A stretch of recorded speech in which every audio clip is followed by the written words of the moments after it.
Sara Francesca is a guide for healers of the new earth and a self-healing facilitator. Talking in archetypal terms, she is a rebel and an alchemist by nature, a wounded healer and mystic by attitude. She serves people to reconnect to their pristine and divine essence, to call in and embody their highest timeline of divine health and creative potential. Welcome, Sara. It's so great to have you on the show, and all the way from Italy.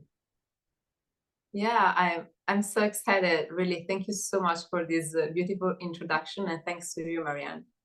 You're welcome. So you're 1 hour away from Venice?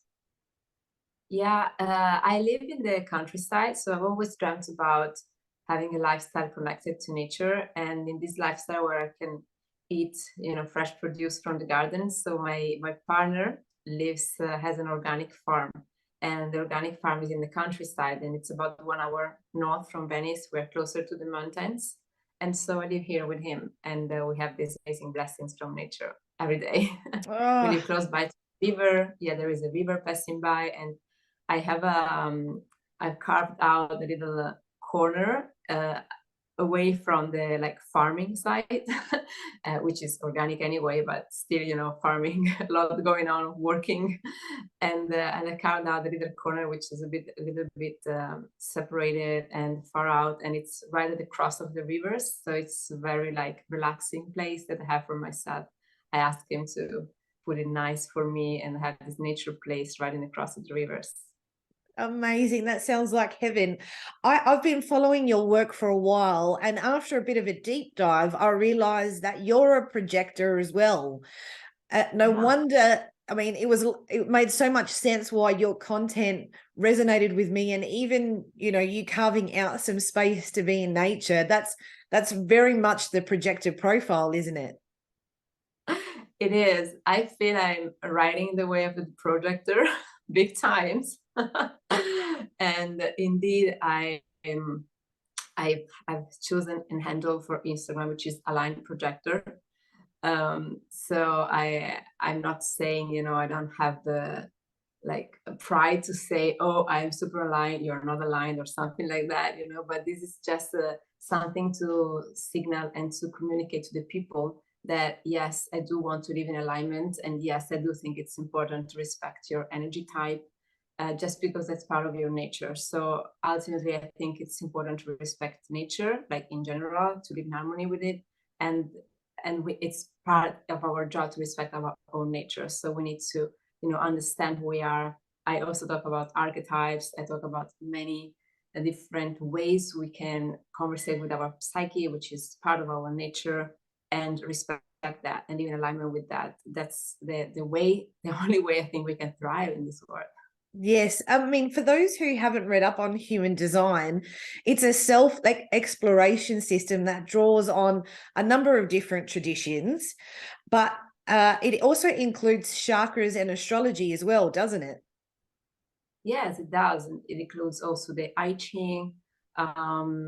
It draws on different ancient traditions, we can say. And I have to say straightforward, both for the people listening and also for protecting my reputation, that I'm not a human design analyst professional. But I've discovered human design as I've always been working with people, first as a life coach, then as a healer, as a healing facilitator, and then deepening this work with the people, really taking it to the roots. I think human design really came into the picture because it simplifies a lot of things that we think, they're not okay with us, but actually they're just part of our energy type. Yes. So for projectors or even for manifestors, which are another energy groups, they have different needs than what most people need, and so for them it's very difficult to find their place basically in this society and to contribute. And also something funny that as we're talking about human design, so I'm an experiment of it. It's basically something you have to experiment. They say it takes about 7 years to get aligned to your type and the condition for your mental stuff and past stuff. It can take longer, it can take shorter, it depends. I'm on my 5th year, And as I do this as a job as well, of course, I dove super deep. So I believe I rode a faster track to get there, you know. So I believe I'm living a lot of the projector's challenges, and I found many ways to work around those challenges. And I finally created a tool which helps projector to live more in alignment, and it's called the Aligned Projector Success Wheel. Yes. Because many projectors, they want to feel success, you know, following human design. Also for people who have heard of it and know what human design is, each type has a sort of signature feeling, like a sort of happy place, and this happy place for the projectors is success. But we need to understand what success is and living it on our own terms, because it's very different than what society wants us to believe is success. Because yes. we are, like, projectors are different, are more like sensitive, they live more in the heart, they, you know, are connected with the psychic world, with their gifts, with art. So it's very different. And that's why I created this tool, which I think it's very useful because it's easy, it's simple, it's something that people can, again, it's a self-healing tool. It's something that people can use by themselves, so they don't have to invest tons and thousands of money, you know. Yes. And it's basically, it looks like a life wheel, like, you know, the regular life wheel when you do assessment for your life, like how much from 0 to 10 do I give in finance, how much 0 to 10 do I give to relationships, how much, like regular life wheel assessment, you know, like this. Only the areas on it are totally different. They are totally different. There are 13 areas, and they're totally different, because basically as projectors we need to focus on something different. And when we focus on those different areas, A, we feel more fulfilled, B, we just release a lot of stress, and we live much more in alignment. So that's where we can get authentic success. That's why I am very much into the experiments, and I believe I can help also many other projectors. This year, I also created the Aligned Projector conference, which was very much followed, and it's going to be a yearly appointment. So also for all the listeners, if they want to tune in to follow the next edition in 2024, they can just tune in, and they will also participate in that one if they want to. That sounds amazing. I also saw that you're trained in like 30 different energy healing modalities. Is that right? Yeah, and I think 30 is even a low number. I put 30 because I needed to write a number on my page. Yeah. So I created a list, but then, you know, that keeps on growing. And so, yeah, training is part of my daily routine, we can say. Not every day, but it's part of my work. So I always study something new. I love studying and do new trainings. So yeah, they are different energy modalities. Let's say, for example, something that people might know, emotional freedom technique, EFT. Yes. Or Bach flowers, or Australian flowers for the matter, you know, bush flowers, or crystals, or healing with colors, or, you know, all of these different energetic healing modalities. So basically, I became skilled at it because I needed it. Because again, as a projectors, we live in an energetic world. So I was experimenting a lot of psychosomatic symptoms that the doctors could not help me with, and my healing journey went on for more than 12 years. It was very long. And basically the reasons, the root cause why I had those things were not in the physical world. They were not even in the emotional. They were much more like in the energetics. So basically I was carrying stuff that were not mine, from my family first, then, you know, from memories, from my ancestors as well, from the social container, and they were reflecting back into my body. Yes. So I could physically, I was like physically carrying them without not even being aware of them. And much of it is also related to how much you are prepared with your energetic boundaries. which we need to, talk about this. It's another chapter. But basically, that's why I encountered all these healing modalities, different healing modalities. But I have to say, from the start, I had a bit of skepticism around it. Not because I don't believe in the invisible world, because I believe, I have faith, like I know that works, I'm connected to it, but I could feel that they were not always working, or they were just too mild, they were not having the effect. So then my work really changed, and what I offer now is really changed when I've combined with it the tool that I know you're also using, of quantum kinesiology. Therefore, I only also in every healing session that I have, or when there is a problem, a deeply rooted problem, I only use that to go into the energetic information field of the client directly, and draw out information directly from what they need, not what I think it's needed, or not what I read on a alternative medicine book, because that's good. I mean, it's good to have all this catalog. It's good to know that yellow equals a third chakra. Yes, okay, but that might not be the case for that person, and that might not be that person that moment might not benefit from color therapy. They may need some other therapy. They may need to take a supplement. And so having that open mind and really trusting and really putting together all of this information, basically with it's like an algorithm, but it's the internal algorithm. We always talk about AI these times, AI this, artificial intelligence, blah blah blah, and we also have a lot of devices coming out, frequency healing, and doing the job for you. And I like to tell people that, I like to remind people that we already have the technology we need to heal ourselves. And if we can only access the psychic information that we have, like that's all we need.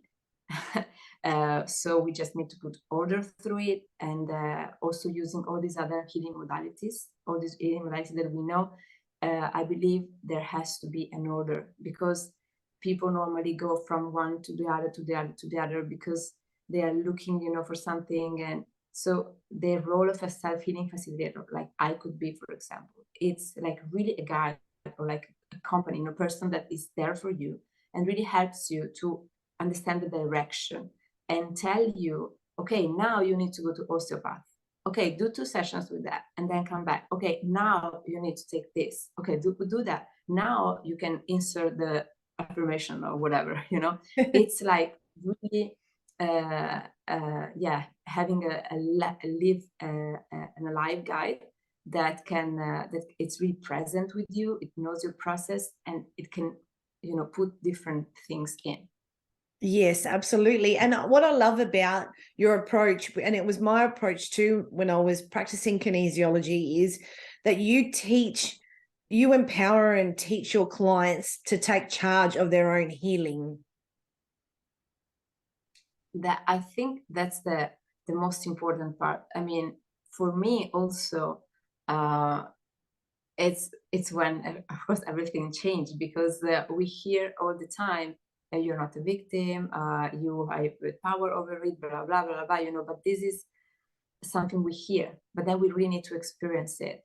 And what I loved, for example, by discovering and getting a training, my training in quantum kinesiology lasted 2 years, and I did it with one of the best teachers, I believe, in the world. She has a clinic, like a health clinic, alternative health clinic in Guatemala, and she's very famous, we can say, in all South America.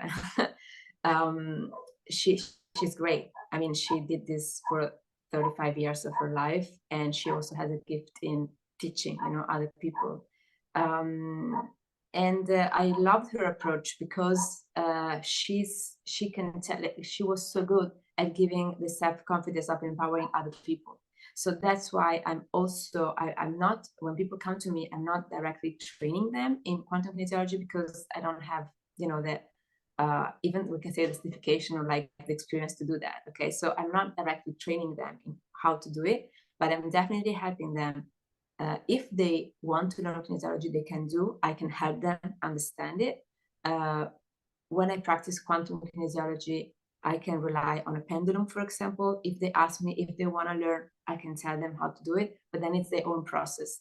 But what I do, it's mostly I help them connect to their inner compass. So to really trust, what's inside, what's coming, like the yes and no answers. That's really important. That's already the quantum kinesiology we have for ourselves. I have a program which is not active right now because it's too many things, but it will be active soon. And it's called Inner Compass. And it's really the ability to trust the answer of your body and really learn to work with it. They're using your body as a pendulum, learning to work with it for anything you have to do, like from eating to should I go to this party or not? What clothes should I wear? Like this is how I live my life. Yes, me too. Me too. It's very empowering, because Yes. that it's very empowering because basically you're not alone, and also you are supported by all these energy field of love that just wants the best for you. So if you ask them, so what would be the best for me, then there is this conversation going on, and that's, the self-healing it's process that just comes. It's, of course it comes, because the best for you, of course it's healing, like of course it's balance, of course it's wealth, of course it's good. Yes. So you just need to surrender to it. And I still believe this practicing kinesiology and pendulum blah blah has a big factor of mental conditioning. Still, we need to be aware of it, because in general we are people who were raised to live in their head. Yes. So we need to we can say, I wouldn't use the word fight against, but we need to take into account that we have that conditioning always knocking at the door, because we were raised in a school, because we were raised with grades, we were raised with the job and blah blah and this and that. So always be in the mind, always be in the logical. We were raised in a scientific paradigm, so when everything is woo-woo, or don't trust that, or you don't know, so we were raised with that. So we always have to be aware that also the answers that we get they come really from our inner compass, from our heart, from our higher self, and not from the mental conditioning. Definitely. So when I work with clients, through the training I did and the experience I had, that doesn't occur. So I'm sure I'm giving 98% correct response to them. But when I do it for myself, sometimes I still have that conditioning coming in, but I can recognize it. So that's why also that's a training that people should do. If they want to become more empowered in their self-healing, because always remembering that, yes, it's easier, but not always. Yes, I agree. And that deconditioning can be challenging, and it's something that's a work in progress. But I saw that you wrote, I think it was on your website, that the heart is an invaluable resource for divine concretization. How does that apply with creativity? Yeah. So we were talking about the heart, right? I already introduced the topic of separating the head from the heart. Yes. I know that in traditional Chinese medicine they use the same word, but we don't. In the West, we don't, and we have these different concepts. So again, we normally talk about creativity in two terms. So either we refer to some artistic form, like let's play an instrument or the music or making art, painting, whatever. We talk about creativity in that way. Or actually another form of creativity that everybody has access to is creating their own life. Yes. So it is about doing whatever is written in your stars, whatever it's your gift, whatever you're here to do. So by doing that, creativity might also entail some marketing or some website design or some writing or some problem solving, creative problem solving, or some finding a strategy to do something, so that might be part of your mission, that also relies on creativity. So creativity is not only art. Creativity is also creating your own life. And that's also what why the heart is so important, because when creativity, it comes from the heart, there are no boundaries. And also it's boundless, like it's not, it doesn't have any string attached. That's very important, because normally when we feel that we have to create our life and we are co-creating our life, we have some expectations. For example, we have to have a certain income, we want to have this goal, we want to have that lifestyle, and or that obligation, you know, for our family or whatever, or that numbers of followers. I'm thinking about social, you know, we have all these expectations, so we are creating our life, and that's not coming from the heart. When creativity comes from the heart, it's really just authentic and free self-expression, and Yes. that's what's most needed. I love that. When you're creating from the heart, there are no boundaries. That's a chef's kiss. It is just, you know, just that statement alone really says it all, because when you are operating anything to do with the heart, you are limitless in every capacity. You can transform any scenario into something magical. Absolutely. So do you think that solopreneurs, light workers, empaths feel self-conscious about creating from the heart? Okay. So yeah, because you said creating from the heart, you know, already Yeah. creating a difference there. Because yeah, what happens for solopreneurs and change makers and light workers, they know they have a big heart. They are connected with their heart. I mean, they've decided to do that. They've committed to it. Yes. So they know the only way they are going to be, let's say, successful, or they're going to have any contribution, is through their heart. They know that. Yep. But they don't want to show that. I think, sometimes, I mean, when we first spoke, I mean, you called me out on that as well. I was one of those people. Literally, I had taken all my art social media posts off my page, and you said, why would you do that? That's like, how we're going to know that you're, you know, a sensitive and an empath, and that you have those gifts and abilities. Like, that's your point of difference. Like, why are you doing that? And that night I'll put them all back on. So I can, you know, I can appreciate, you know, that was like such a beautiful gift to give me, and it was nice to have that permission in a way. But really, I should have been doing that for my own self. And I would say across the board, even though light workers and change makers and so forth, we are operating from the heart space. There's still moments where that self-conscious feeling overrides, doesn't it? yeah, and it overrides because the heart is a place of vulnerability. So of course, because we feel so much as well, we also can feel the bad stuff, we can say, okay? Yes. And out there, we can't say that there is a world where, oh, come in, you're sensitive, I love you, let me have a look at your piece of art, I have all the time in the world to just stare at it, and you know. So people normally, what are they doing? They are running, they are stressed, they don't have time for anything unless you solve their problem in 2 minutes, fix it for life, with maybe you know, maybe even at a low cost in 2 minutes, you know. So that's, I mean, that's the culture we live and drenched in.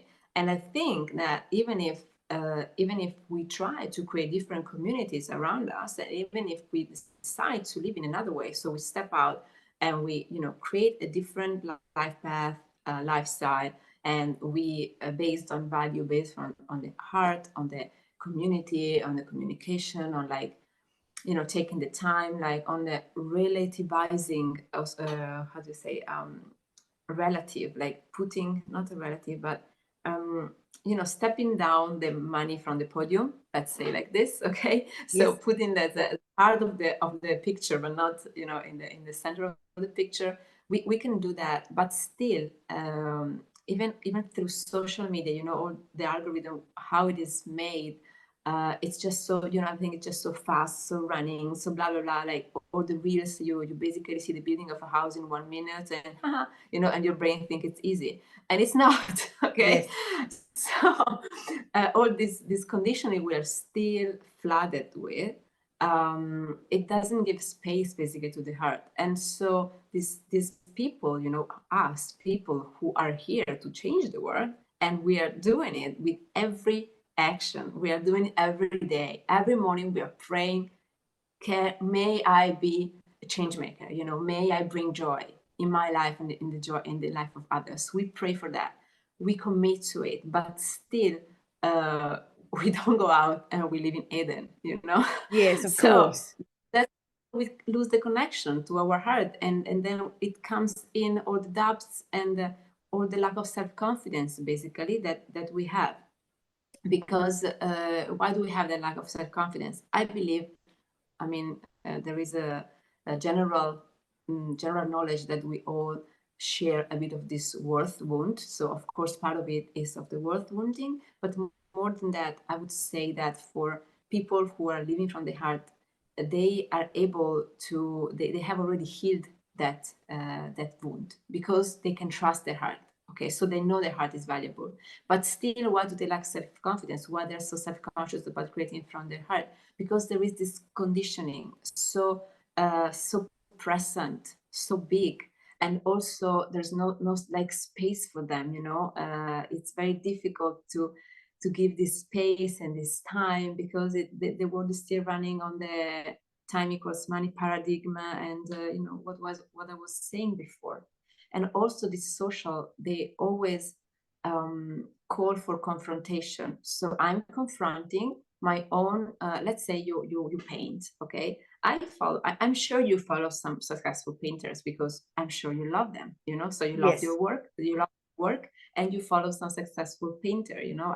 I'm thinking about one in particular now. I love her, I'm following her work, but you know, still, if you're a painter, like if you paint, you don't have to confront yourself to her, because if you do this confrontation, of course you will lose self-confidence, because she's much more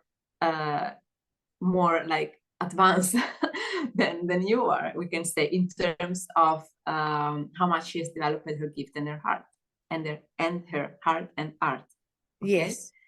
so this, we're getting self-conscious basically based on this confrontation game, and based on this lack of self-confidence, because we are connected to something great, but it's something great, it's something, you know, it's a subtle energy. So it's not like big and visible and sturdy, like a big gold a piece of gold, okay, or like a big bank account, we can say. So we need to trust a lot more, you know, and that's why our self-confidence is so shaky sometimes. But that's also why we need to remember to use, for example, the tool of the align projector, you know, that I was mentioning before, because it's so easy, and that it just helps to keeps our mind back on track and say, okay, mind, but you don't have to focus on the things that you see. You have to focus on yourself. You have to focus on what's inside. You have to focus on what's coming through you, on what you're channeling. And that's the only thing you should trust. And then when you can refocus on that and retrust that, you're not self-conscious anymore of creating. I mean, why would you be? You're just doing the best that you can. Exactly. And you're just, it's just that inner discovery too. But do you think that if you're self-conscious in your creating process, it's very likely that there are other areas in your life where you're self-conscious and you're holding yourself back? You see, about that, I don't believe that. I don't believe that. I believe it has much to do with going outside. So it's really what you create would show. You know, you said, for example, for your own case, you know, you were painting, right? You were painting for yourself, but then what about painting and showing that painting to the world? You know, Yes. it's the second step. So I don't believe, because of course this is my belief. You might not agree with it, you know, but my point of view is that really entrepreneurs like light workers and all these change makers, they don't lack something. Like you don't, guys, you don't have to worry, you don't have it. You have it, okay? So I know that you're not self-conscious in other areas. For example, you might be very happy in the way you parent your kid, or in the way you tidy up your house, or in the way you're cooking for your partner, or in the way you're, you know, taking care of yourself and taking a bubble bath and whatever, and in the depth of your readings maybe, or your spiritual practice. So I believe that all of this that is part of your private life, you're not self-conscious in that, no, unless you have some, I mean, issue coming in. But if you do feel self-conscious in another area, please go get some, you know, healing advice, or go do something about it. But otherwise, I mean, the regular state should be that you're okay with your life. You actually love your life. You actually love the person you are. And you're trusting yourself enough, and you're taking enough of a leap that you're just not looking at what other people are doing and sharing from your heart. Yes.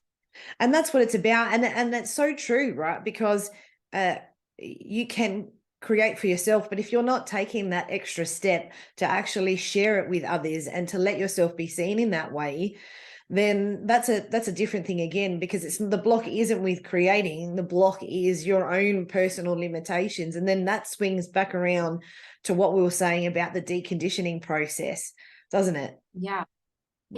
And also about the healing and the self-healing, because yeah. the word healing, I use it not to say that you have one of, you have a super uncurable illness. I mean, we don't have to, you know, be in bed at hospital to think that we need healing. I mean, we need healing even when we are okay. Yes. But when there's some stuff which are not clicking, or we feel, and I mean, our psyche is communicating with us all the time. Our heart is communicating with us all the time. Our higher guides, they're communicating with us all the time if we really want to listen. So the moment when we feel that there's something weird, you know, something that is not really flowing, that's the moment when we need some healing, or like get deeper into it. And it's, even if we can do healing ourselves, like for example, as I can do, you know, I still prefer to get help from other people, just because we work that way, just because it's, when we have something going on for ourselves, it's better for us to get help from other people, or from the spiritual realm if we want, but still rely on somebody that can help us, and then we can, you know, continue helping others, rather than doing all the job ourselves. Maybe we can do 80% of the job, but we still need the 20% coming in, because of course all of us humans, we have self-sabotage on. So we are filled with that, and you know, until we don't allow anybody else from the outside to help us, we don't see that. So it's very difficult for us to make change. And even if in your case, you know, it just what was useful, just one sentence from me, and you have it, you know? It's like really this outer thing coming in, and knocking on you and say, hello, how about this? Yeah, well, you just said, but why? Can't you see that there's an opportunity for you to share your art and be unique in that way? And I hadn't quite made that connection, and I'm sure it was obvious to close friends around me. I'm sure would have thought that was an obvious thing to do, but to me, when you're in it, you know, you put those self barriers in, you put those limitations in, and now after just that one conversation, now I'm just letting, you know, all the different components of who I am and what I love to do, and what I, you know, how I take care of myself, and all of those things, that's all just coming to the forefront now. And it's so much easier for me to share who I am in that way. And the thing is, I'm in marketing. That's what I do with clients. I help them with strategy, and I help them share their stories. It's so easy for me to do that for other people. But when it comes to your own stuff, sometimes you do actually need someone to go, have you thought about trying this? Have you you know, and like you specifically said to me, how you are in person and your website is like got one sort of energy and a one vibe. And then your social media has got a completely different vibe. It looks very clinical. It looks too restricted. You said it was too contained. And I knew exactly what you meant, because it actually felt like that energetically for me as well. And the minute we got off the phone, I put all those photos back on and I was like, oh, yeah, okay, yeah, now it feels like back to me again. And since then it's been, it's been amazing. But I do feel like even what you said earlier about even when you feel okay, because obviously I don't have any big deep healing things to clear right now. I've done a lot of that, had 10 years of intensive healing, but even though I feel okay, there are still things that you can shift and things that you can, it's almost like removing different layers to come back to more of who you are. And I absolutely love that. Layer. Yeah. And there's some things that you just can't get to on your own. It was just in that one conversation. That wasn't a healing, but it was in one conversation, one gift that you gave me to go, hey, I see you. I see who you are, but why are you not letting yourself be seen? And it's like, oh yeah, that's right. I can give myself that grace and that permission too. That was not a structured healing, but I believe it was a healing conversation. Yes, it was a very healing conversation. Yes, it was. Yes, it wasn't a formal healing, in inverted commas. It wasn't, it wasn't like that, but of course, and that's what even this podcast, the intention is that the people who are listening, the frequency of our conversations changes their equilibrium. They too end up being part of this beautiful, juicy energy. And that's what it's about. But whether it's formal healing or informal, every conversation has a way of changing somebody else. And that's why the words that you use are so important, and you need to be really mindful of the language that you're using, right? Yeah, and let me say something about that very quick, because you are the host of this fantastic podcast. So I agree with what you say. And also I want to add that healing happens even informally, only when people are open. So you were very open to receive, and that's very important, that we come back to talk about how to put the heart at the center. Because if you feel too much vulnerable, if you have something that you haven't figured out yet, for yourself, so if you don't have that self-confidence, so you were able to do that in a shift, in a very quick shift, because you had already self-confidence supporting you, because you had this 10 years of healing done in the past, so you had already this big healing going through, and so you were ready to it, and you could trust it in an instant. You could see it and you could be open to it. So that's the kind of curiosity we need to keep on creating from the heart. Yes. And many people, and also I want to mention this, because as you said, you were feeling okay, so that was not a formal healing session, because maybe you were not thinking, oh, I need some healing, Yes. and you were not even thinking, but you were still going through life with an open heart. So the universe basically just brought you what you needed, because that's Yes. that's your attitude. That's why it's so important for change makers and light workers to live from the heart and really trust it, because you don't have to provide for your needs, guys. They are provided. They will come, even if you don't think, Yes. even if you don't have the resources to pay for it, or in the most unthinkable places, you will find what you need. Absolutely. Just be true to yourself. I mean, I'm sure you had made a commitment the moment when you started this podcast, because also we talked briefly about it, to bring like important conversation to the people, to bring, we can say, healing to the people, to bring to talk about topics that needed to be talked about, so you have this highest intention in it. So you just do it because you want to do it from your heart, and then magic happens all the time, because it's just the intention you put in it. Absolutely. And that's that's why this podcast isn't just leaders or business owners or really highly successful people. These are people all different walks of life, at all different levels, at all different stages, but mostly it is about being inspired, and in those exchanges, in those conversations, magic happens. And so that's the gift that I want my audience to have. And that's exactly what happens. Whoever I'm interviewing, that because of that intention, that is what's happening. And as a result, you know, I feel like I'm floating at the end of every conversation. It doesn't feel, you know, intense or heavy. I don't feel tired. I've got a hell of a lot of energy that I need to, you know, bring down so I can rest. But, you know, yeah, there's just this beautiful magic and this essence in them that is inspired. And so you know, everyone can find this with other people, like-minded people, in conversation. And you're exactly right. The universe will send people to you informally and formally to help you on your way. Most definitely. Yeah. So what do you think is the best way for someone to break through in a creative way? What's one of the things that you would recommend someone who is awake, who is aware, who is a change maker, who knows something's not right, but they can't quite get to it? What would be a tip that you would recommend?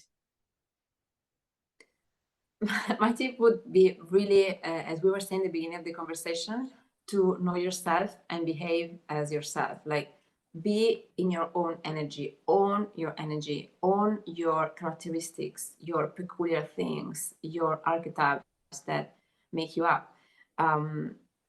As part of me working with people, so I've been a life coach for 7 years before doing this transition. Now, I still do coaching with people if they require, but the work I do is much deeper, you know. So in the first years working with people, I could see that,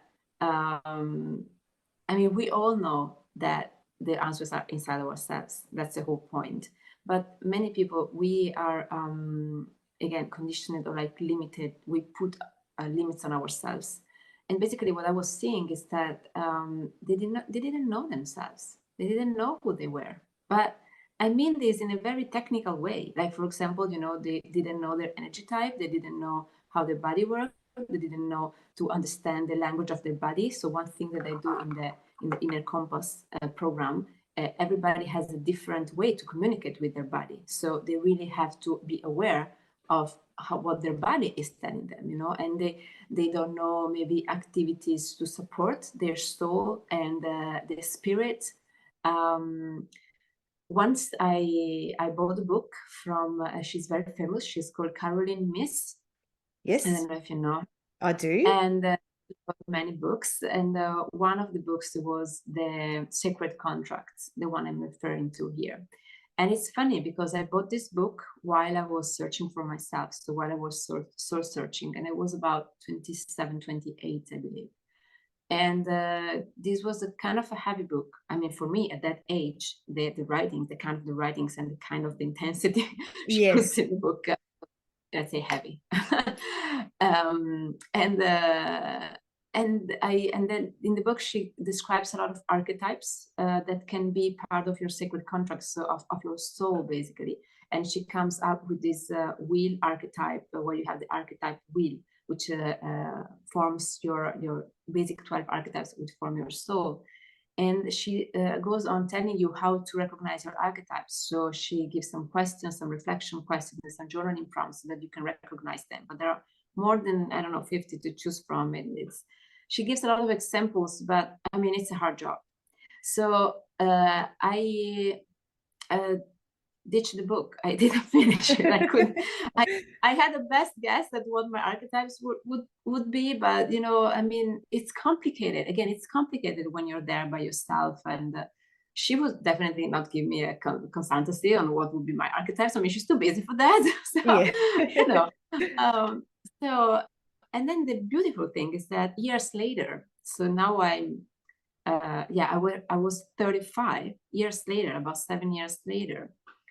These books, I still have it in my library, and it went with me through all my moving different places, and I picked it up again. And now I have the tool of quantum kinesiology. So now I want to know what my archetypes are. So let's inquire to the higher energies. And that was much easier, you know? So then I got this archetypal wheel done for myself, and I could conversate with each of my 12 archetypes, and I could confront back to what I written about myself many years ago. And some of them were right, like about 5 out of 12 were right. And the other ones were just processes I was at the moment, but they were not my true self. Yes. So my answer to your question, that's what I mean. Like connected to your true self, like connecting to who you really are. And that's why you need somebody else from the outside. And normally this somebody else, it would channel information for you. So it's like somebody with a big S, you know, helping you with understanding who you really are. And for me, for example, on this archetype wheel, talking about self-expression and creativity, I have the archetype of the child there. So if that's not playful for me, it won't happen. I need it to be playful. I don't care how I look from the outside. I should be a high hand or blah, blah, blah, or do something. I don't care. It has to be playful because my child is ruling that. Yes. Or for example, I have a big mystical archetype. So for me, life is mystic. That can't be for everybody. Okay, so that's why the job I do, it's like you don't have to believe what I believe. You don't have to be as mystic as I am. That's totally fine, you know. But for me, if you're asking me what is one tip that can really help people to tap into their heart again, like to break through this limitation, is connect to your true self. Yes. Connect to it, understand with this. I've even created like a part of my services, we can say another tool we can call it. It's called empaths, Intuitive Pathway Towards Your Authentic Self. Okay, it has inside human design, the archetype wheel, your numerology chart, where are you going through your life trajectory, the Enneagram, like many way of knowing yourself. And again, one iPass is not together it's not the same as the other one because they're all individually calibrated through quantum kinesiology. So for example, for some people, it says to my higher guide says to use tarots, and I use tarots, but for other people, I don't.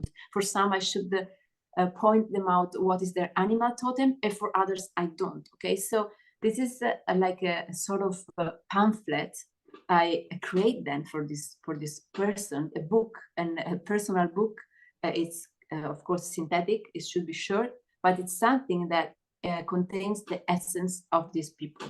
And I have the clients I work with that come to me 3 years after receiving their iPass, telling me, "Oh my God, this is still like current. It helps me doing choices, you know, in my life. Now that I've aligned more with this, I can see this energy coming through me because before it was, you know, contained or I was hiding it." So that's the only one tip that I should give. Like really, just don't be afraid of understanding who you are. Go through all the rabbit holes that you need to go through.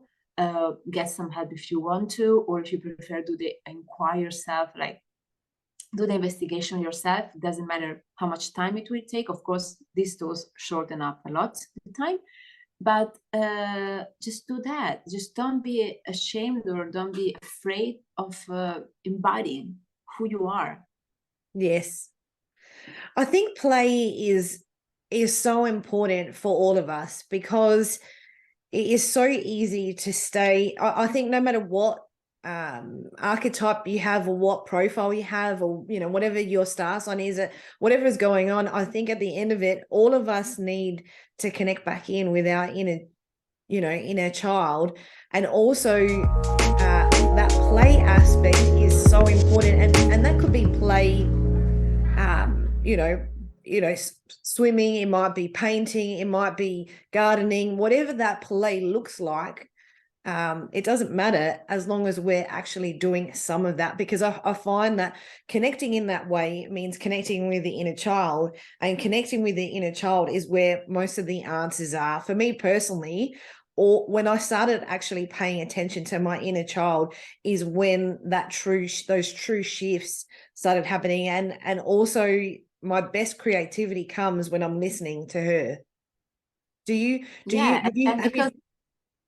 yeah, your inner child, we're not conditioned. Your inner child is the truest and purest expression of who you are. Of course, we're not talking about the wounded part. We're talking about yes. like the true, like the inner child is just what you came here to do. And also it has this force, this strength. It's something that I want to mention here a concept because it's very relevant. In one of the trainings I did, one of the men, the well-being existential counseling training.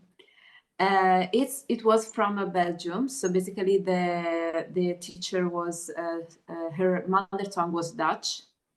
And she said that in her mother tongue, they have two words to refer to the word strength. And I'm referring to the strength of the inner child as well. And in English, they don't have translation for it. In English, the word power. In English, they only have power. Power like if it was like strong power, like power. And she says there is this inclination for all the English-speaking people. They only relate power to a young energy, masculine energy. Yes. Okay, but in Dutch, they have a specific word that only indicates power within energy. So in English, we have to say feminine energy. We need to say feminine power. So we need to add something to the word power. Yes. But power in itself is masculine. Okay, and so we are lacking, like, you can imagine, what the word we got to create, because then power is associated with masculinity, and we are lacking just the word to say that. I mean, we have to put an adjective or change the word power, but the word in itself, it has only this original meaning. And in Dutch, they have a different word for it. They have two different words, and they associate the in power to, for example, the power of nature. Okay, that they associate with the in power, or the power of a woman, the strength of a woman who's giving birth. They use that other word, the yes, in power. And so your child, your inner child, is bringing to the world an in strength. It's a feminine strength because it is resilient, because it is determined, because it doesn't want to dominate others. It's just there to express itself. It's just there because it is strong. It is strong, it is powerful, it gives you a lot of energy and creativity. For sure, it should. I mean, look at children. They are the most playful. They have these sparks of life going, outside them. Of course, I mean, that's some energy we can tap into, all of us. But that's an energy, that's a power, that's a strength, which is inherently non-competitive. So in feminine, it is inherently nurturing, because yes, you have power, but you don't feel depleted after that. You even feel recharged by expressing it, you see? So it has really this infinite natural cycle to it. And it is a big resources we all have inside once we get to the balanced point, to the healed enough point where we can access it. Absolutely. Oh, so true.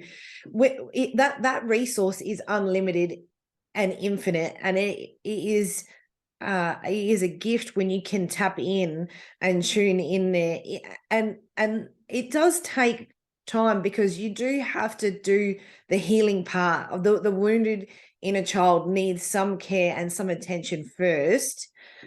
And then you start getting more and more free to just play. And when that, because I found that when you do the healing with the wounded inner child, there has to be a little bit of trust built up, where your inner child starts to know, okay, she's paying attention, she's understanding, she's listening. Yeah. Most definitely. One of my clients, where I did the work with the inner child, she was 60 or maybe 61 even, divorced, two big adult young boys living with her. She was going through a lot of troubles in life, and we did a lot of healing to her inner child, and she definitely experienced this need of creating this trust first, but then she was able to release and to create this relationship back. And then basically now she's using that, as she told me, she's using that as a tool as well in her family. So she's teaching her young boys, sometimes when they have an argument between them, maybe she changes the energy of the room, and just by saying, so what is your child saying? What is your inner child? Where is your joy now? And Yes. and her boys thank her, and they all hug and they all create harmony again. So that's how powerful it is. Absolutely. And it's just a pause. It's just a moment where you just tap in and ask your inner child, how do you feel? Like, what do you need right now? And especially if you've spent your whole life ignoring your inner child, it's like a brand new relationship. It takes time for things to harmonize internally. And then after that, you've got so much more freedom. And when you start doing that within yourself, you can communicate to others in that way, just like that lady in that example. I even use it with my clients. It was only last week I was talking to a client and she was struggling to choose a logo. And I said, why are you forcing this along? Like, where's the joy here? Where's the fun? What's your inner child saying? Maybe she needs to be a part of this design. Have you asked her? Have you tapped in and asked her, what does she want? And it ended up being a completely different logo than she even imagined. It's like the opposite and beyond what she would have picked. And so now because she knows now that is actually the choice she wanted to make, but wasn't giving herself permission to. And the best part is she didn't even know those were the components that were missing. But there's another genius inside of us, which is the inner child, that the freedom that could come by tapping in and anchoring in there. That's where the unlock begins. I really do believe that. And your help in that part, to access her genius. So you actually helped her. You through that. But and you can so again, what we were talking before, this little thing coming from the outside and say, hey. Yes. And then you connecting inside. But only you have to know how to do that with yourself first, so that you can do that with others. And then when you teach other people to do that, then they do that. And then it goes on and on and on. And that's how you create, beautiful change in this world. And I love that. I think there needs to be more conversation about the inner child, definitely. Definitely. Yeah. So what do you love about being a change maker? Because you're quite unique, I guess, with all of your experience. Your way of looking at the world is just so divine and so beautiful. What do you love about leading in that way? Yeah. Actually, I don't know. I think I couldn't be anything else. Like, if I preach to people to just be their own unique self, the part that I love most is that I can be my own unique self. And also, that gives me, especially having this, let's say, label of change maker, it gives me, entitles me for belonging, because I do believe we live in a time where we need a lot of change. Maybe it has always been like that. I mean, probably it has always been like that. I believe that my grandfathers thought the same, and the people before that thought the same, and people in caves thought the same. So probably all the people working on Earth think we need to change. And that's why also we got technology and progress and everything, and education and consciousness, evolution, and spiritual inquiry as well. So I believe we all believe that. So it's not them saying something new, but now we are forced, we can say, to look at the change in a different way. We really need to imagine a sustainable change. We cannot think of a change as for ourselves or for our own state or nation or for our own, little garden. We need to think of a change which is, again, without boundaries. We need to think of a change which empowers everybody, which lifts up everybody, which takes in everybody and each conscious form of Earth. So by being a change maker, what I love about it, it's just that I feel I belong to this huge group of people that are seeing the world differently, that are projecting a new reality. They are making choices, giving up some of their comfort. I could say some of their comfort, because again, not talking to your inner child is comfortable.